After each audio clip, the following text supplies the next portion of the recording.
Hello friends, Odia corner YouTube channel रे आपण मानकु स्वागत करुछि। एही चैनल रे आमे भक्ति भगवान हेल्थ रिलेटेड आउ किछि हेल्पफुल वीडियो अपलोड करि थाउ जहां आपण मानक पय बहुत हेल्पफुल होई परिबो। सेति पय फ्रेंड्स हमर यूट्यूब चैनल को जदि सब्सक्राइब करि नाहंती ताहले तळे थिबा रेड कलर सब्सक्राइब बटन को क्लिक करी सब्सक्राइब करि नियंतु।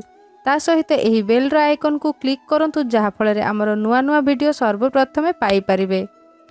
फ्रेंड्स 6 एप्रिल को चैत्र नवरात्रि आरंभ होछि आउ एही पावन नवरात्रि 9 दिन पर्यंत चलिबो। आपणकर जहाँ भी मनोकामना इच्छा अछि ताहा एही 9 दिन रे पूर्ण करि पारिबे। फ्रेंड्स आजिर एही वीडियो रे एपरि एक उपाय जानिबा जहाकु 6 एप्रिल चैत्र नवरात्रि दिन करिवार अछि, जहा द्वारा आपणक समस्त मनोकामना पूर्ण हेबो। माँ लक्ष्मी को कृपा आपणक उपरे आउ आपणक परिवार उपरे सबु बेले बनि रहिबो। फ्रेंड्स एही उपाय को करिबा पई आपणकु 6 एप्रिल को माने चैत्र नवरात्रि रो प्रथम दिन संध्या 7टा परे एही उपाय करिवार अछि।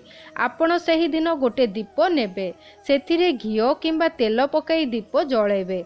एहा परे सेही दीप को घरर मंदिर रे रखी गोटे लवंग नेबे। सेही लवंग को दुई हाथ रे धरी आखि बंद करी आपणकर जहाँ भी इच्छा अछि ताहा कहिबार अछि आउ समस्त असुविधा को शीघ्ररु शीघ्र दूर करने को माँ कोठु प्रार्थना करिबे। एहा परे सेही लवंग को दीप रे पकई देबे आउ निज हाथ को जोड़ी सेही दीप को प्रणाम करिबार अछि। तापरे सेही दीप को सेमिति ही नहीं निज घरर मुख्य कबाटर डाहाण पटे रखिदेबार अछि। गोटे कथार ध्यान रखिबार अछि कि दीप राति 12टा पर्यंत जळुथिबार अछि।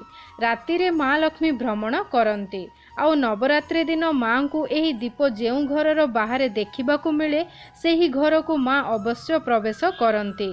तो फ्रेंड्स आपण मध्य एही सहजिया उपाय अवश्य करंतु।